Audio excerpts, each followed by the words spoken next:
এবং ফটোশপের আজকের টিউটোরিয়ালে আমরা দেখব প্যাটার্ন টুলের কাজ। এবং প্যাটার্ন টুলের কাজ দেখার পূর্বে প্রথমে আমরা এখানে বেশ কয়েকটি ভিজিটিং কার্ড ওপেন করেছি এবং ভিজিটিং কার্ডের ব্যাকগ্রাউন্ডে একটু প্যাটার্ন দেওয়া রয়েছে, যেমন এই জায়গায় একটি প্যাটার্ন রয়েছে। তো আমরা যদি এরকম বিভিন্ন ধরনের ভিজিটিং কার্ড ওপেন করে দেখি তাহলে দেখতে পারবো যে বিভিন্ন ধরনের ভিজিটিং কার্ডের নিচের দিকে, বিজনেস কার্ডের নিচের দিকে ব্যাকগ্রাউন্ডে বিভিন্ন ধরনের প্যাটার্ন অ্যাপ্লাই করা থাকে, অর্থাৎ বিভিন্ন ধরনের প্যাটার্ন এখানে আমরা দেখতে পাবো। যেমন এই ভিজিটিং কার্ডটাতে পিছনে একটি ব্যাকগ্রাউন্ড ব্যবহার করা হয়েছে এবং এটাকে প্যাটার্ন বলে। আর এইখানে প্যাটার্নটি মোটামুটি একটু বড় এবং এখানে বড় করে ব্যবহার করা হয়েছে। আমরা আরও অন্যান্য ভিজিটিং কার্ডে যদি দেখে নিই, যেমন এখানেও কিন্তু ঠিক একইভাবে ওই প্যাটার্ন ব্যবহার করা হয়েছে এবং নিচের দিকে প্যাটার্নটি অনেক জুম করে আসছে, ব্যাকগ্রাউন্ডে আমরা এই প্যাটার্নটি লক্ষ্য করতে পারছি। তো এরকম আরও অনেকগুলো কার্ড রয়েছে, আর এখানেও রয়েছে, এখানেও ঠিক ওই একই প্যাটার্ন এখানেও ব্যবহার করা হয়েছে, ঠিক এখানে প্যাটার্নগুলো ব্যবহার করা হচ্ছে। আমরা দেখতে পাচ্ছি এই প্যাটার্নগুলো, আমি এখান থেকে এই প্যাটার্নটিকে রিমুভ করে দিচ্ছি। তো এখানে একটি প্যাটার্ন রয়েছে, তো এখানেও প্যাটার্ন ব্যবহার করা হয়েছে এবং এখানেও প্যাটার্ন ব্যবহার করা হয়েছে। তো আমরা এই প্যাটার্নগুলোকে মূলত তৈরি করব কিভাবে, আমাদের আজকে টিউটোরিয়ালটি হচ্ছে যে নিজেই আমরা মূলত একটি প্যাটার্ন তৈরি করব। তো এই প্যাটার্ন তৈরি করার জন্য প্রথমে আমরা ফাইলে ক্লিক করছি, এরপর নিউয়ে ক্লিক করব। নিউয়ে ক্লিক করার পর এখান থেকে আমরা হোয়াইট এবং হাইট, আমরা একটি নতুন একটি ডকুমেন্ট দেবো, পিক্সেলে ক্লিক করব। পিক্সেলে ক্লিক করে আমি এখান থেকে একটা সাইজ দিচ্ছি, যেমন ধরেন 20, আবার এখানে হোয়াইট এবং হাইট এখানে আমরা 20 করে রাখছি। রেজলিউশন 300 থাকবে এবং কালার মোড এখানে CMYK কালার থাকছে এবং ব্যাকগ্রাউন্ড আমরা এখান থেকে ট্রান্সপারেন্ট নিব। নেওয়ার পর এখন যদি ওকে লেখাটি ক্লিক করি তাহলে আমরা দেখতে পারবো যে নিচের দিকে একটি ট্রান্সপারেন্ট ব্যাকগ্রাউন্ড আসছে।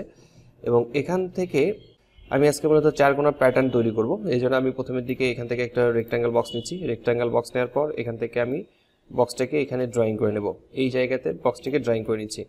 তো এইভাবে আমাদেরকে একটা বক্স ড্রয়িং করে নিতে হবে এবং এই বক্সটা যেন এখানেও ঠিক থাকে, এখানেও ঠিক থাকে, এটা সব দিকের জন্য সমান হয়, এটা আমাদেরকে একটু খেয়াল রাখতে হবে। যেমন এই দিকেও সমান থাকতে হবে, আবার আবার অন্য দিকেও, যেমন আমরা এটাকে Ctrl+T চেপে ঠিক করে দিতে পারি।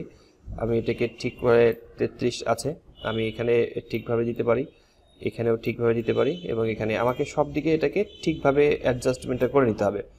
তো আমি এটা আপাতত কালার চেঞ্জ করছি না, আর আমি এটাকে Ctrl+J প্রেস করে কপি করে নেব এবং একে আমি আরেকটি উপরের দিকে দিচ্ছি, আবার Ctrl+J প্রেস করে কপি করে নিচ্ছি, আবার এখানে দিয়ে দিচ্ছি, আবার Ctrl+J প্রেস করে কপি করে নেব, এবার নিচের দিকে দিয়ে দেবো। তো এখানে মোট আমার এখানে মূলত 4টি প্যাটার্ন এখানে আমি দেখতে পাচ্ছি, 4টি প্যাটার্ন এসেছে এবং প্রথমের এই প্যাটার্নটিকে আমি এখানে ডাবল ক্লিক করে কালার চেঞ্জ করে নেব, যেমন এর কালার আমি রাখছি এবং নিচের প্যাটার্নটিকে ডাবল ক্লিক করে নিচ্ছি, এর কালারটাকে আমি আলাদা কালার রাখবো, ধরে নেন এই কালারটি রাখছি, যে কোনো কালার রাখা যাবে এবং আমি এই কালারটিকে সিলেক্ট করছি, এর কালারটা আমি রাখছি এটা এবং পরে আরেকটি রয়েছে, এর কালারটিকে আমি সিলেক্ট করে নেব। সিলেক্ট করে নেওয়ার পর এর কালারটাকে আমি আলাদা করে দিচ্ছি। তো এই কালার দুইটি এবং এই কালার দুইটি একটু আলাদা হয়ে গেছে, আমি এই কালারটিকে সিলেক্ট করছি, এটাকে সিলেক্ট করছি। সিলেক্ট করার পর একে আমি একটু সাদার মধ্যে রাখবো, আবার একে সিলেক্ট করব, এর কালারটিকে আমি একটু আলাদা কালারের মধ্যে রাখার চেষ্টা করি। তো এখানে দেখা যাচ্ছে যে 4টি আমাদের মূলত আলাদা আলাদা কালারে আসছে, এটা আমার একটা প্যাটার্ন। আমি এই প্যাটার্ন রেখে আমি মূলত কাজ করতে চাই। তো এখন আমার কাজ লেয়ারগুলোকে সিলেক্ট করা। সবগুলোকে সিলেক্ট করার জন্য আমি যেহেতু অনেকগুলো লেয়ার ক্রিয়েট করছি, সেক্ষেত্রে প্রথমে লেয়ারটাতে ক্লিক করার পর আমরা শিফট প্রেস করে ধরে শেষের লেয়ারটাতে ক্লিক করলে সবগুলো লেয়ার একসাথেই সিলেক্ট হয়ে যাবে। এরপর আমরা এডিটে ক্লিক করব। এডিটে ক্লিক করার পর নিচের দিকে আমরা দেখতে পাচ্ছি লেখা আছে ডিফাইন প্যাটার্ন, এই ডিফাইন প্যাটার্নে ক্লিক করতে হবে। এরপর এই যে প্যাটার্ন আমরা তৈরি করলাম, এই প্যাটার্নের একটি নাম দিতে হবে, অর্থাৎ যে প্যাটার্নটি তৈরি করেছি, বিভিন্ন সময় বিভিন্ন ধরনের প্যাটার্ন আমরা তৈরি করব, সেই ক্ষেত্রে সেটার নাম অনুযায়ী রাখবো। তো আমি এখান থেকে প্যাটার্ন যেহেতু প্রথমে এটি তৈরি করছি, সেই ক্ষেত্রে আমি প্যাটার্ন টেস্ট নামে রাখলাম, প্যাটার্ন টেস্ট। আমি প্যাটার্ন টেস্ট নামে এই প্যাটার্নটাকে সেভ করে নিলাম।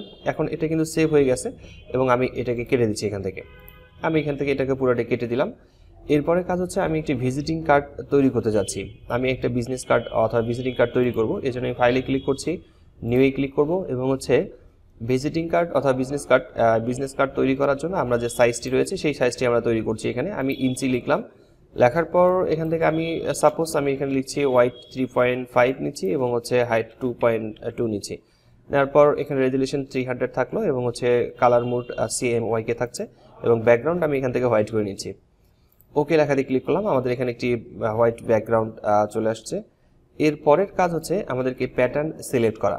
অর্থাৎ আমরা যে ব্যাকগ্রাউন্ডে যে প্যাটার্ন ব্যবহার করতে যাচ্ছিলাম সেই প্যাটার্নটাকে এখানে অ্যাপ্লাই করতে যাচ্ছি। তো আমরা এই প্যাটার্ন অ্যাপ্লাই করার জন্য আমরা এই টুলে ক্লিক করব, ক্লোন স্ট্যাম্প টুল আমরা দেখতে পাচ্ছি এবং নিচের দিকে আছে প্যাটার্ন স্ট্যাম্প টুল। আমি প্যাটার্ন স্ট্যাম্প টুলে ক্লিক করলাম। এখন আমরা যে একটু আগে যে প্যাটার্নটি তৈরি করেছি সেই প্যাটার্নটি আমরা উপরের দিক থেকে এখানে থেকে দেখতে পারবেন যে সবার শেষে এখানে এই জায়গাটাতে প্যাটার্ন অপশনটি আছে এবং আপনারা এখানে নিচের দিকে একটু একটু করে স্ক্রল করে দেখবেন যে আপনারা যে প্যাটার্নটি তৈরি করেছেন, একটু আগে যে আমরা প্যাটার্নটি তৈরি করেছি সেই প্যাটার্নটি আমরা এখানে দেখতে পাচ্ছি এবং এই প্যাটার্নটি সিলেক্ট করতে হবে। সিলেক্ট করে নেওয়ার পর আমরা যদি এখানে যে ড্রয়িং করে নেই তাহলে দেখতে পারবো যে আমাদের এই প্যাটার্নটি নিচের দিকে অ্যাপ্লাই হচ্ছে। তো এখানে প্যাটার্নটি মূলত অ্যাপ্লাই হয়ে গেছে।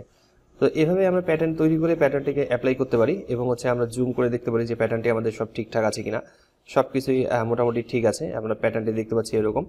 অন্য যে প্যাটার্নগুলো ছিল, যেমন আমি এখানে আরেকটি প্যাটার্ন অ্যাপ্লাই করছি, তো সেই প্যাটার্নে একটা জিনিস ছিল, সেটা হচ্ছে যে এই স্ট্রোকগুলো অনেক বড় ছিল, অনেকগুলোতে দেখা যাচ্ছে এগুলো বড় ছিল, আবার অনেকগুলোতে খুবই ছোট ছোট ছিল। তো এই কাজটি করার জন্য আমরা সাধারণত এই লেয়ারের রাইট বাটন ক্লিক করে আমরা এখান থেকে ব্লেন্ডিং অপশনে ক্লিক করব। এই ব্লেন্ডিং অপশনে ক্লিক করার পর আমরা এখান থেকে দেখতে পাচ্ছি প্যাটার্ন ওভারলে একটি অপশন রয়েছে। তো এই প্যাটার্ন ওভারলেতে ক্লিক করতে হবে। ক্লিক করার পর এখান থেকে আমরা প্যাটার্নটাকে সিলেক্ট করে নেব। যেমন আমি এখানে ক্লিক করছি, তো এখান থেকে আমরা যে কাজটি করেছিলাম সেটি হচ্ছে আমরা ওই প্যাটার্নটিকে এখানে সিলেক্ট করে নেব। যেমন আমি এই প্যাটার্নটিকে সিলেক্ট করছি।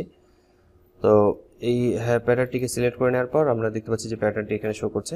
আর এখন যদি আমি এখান থেকে এর সাইজটিকে বড় করে দিতে চাই তাহলে এখান থেকে প্যাটার্নের সাইজটিকে বড় করে নিতে পারবো, আবার এখান থেকে সাইজটিকে ছোট করে নিতে পারবো। তো এখানে বিভিন্ন ধরনের ভিজিটিং কার্ডে আমরা দেখলাম একটু আগে, সেটি হচ্ছে যে অনেকেরই এখানে এই সাইজটি অনেক বেশি বড় ছিল, আবার অনেকের ছোট ছিল। তো এখানে 1000 ভাগ পর্যন্ত বড় করা যাবে, আবার এখান থেকে সর্বনিম্ন 1 পর্যন্ত রাখা যাবে।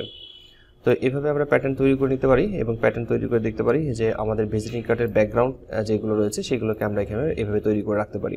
প্যাটার্ন তৈরি করার যে টিউটোরিয়ালটি ছিল আজকে এই পর্যন্তই এখানেই শেষ করছি। তো দেখা আছে পরবর্তীতে ফটোশপের নতুন কোনো টিউটোরিয়ালে। ততক্ষণ পর্যন্ত সবাই ভালো থাকবেন, সুস্থ থাকবেন। ধন্যবাদ সবাইকে। আল্লাহ হাফেজ।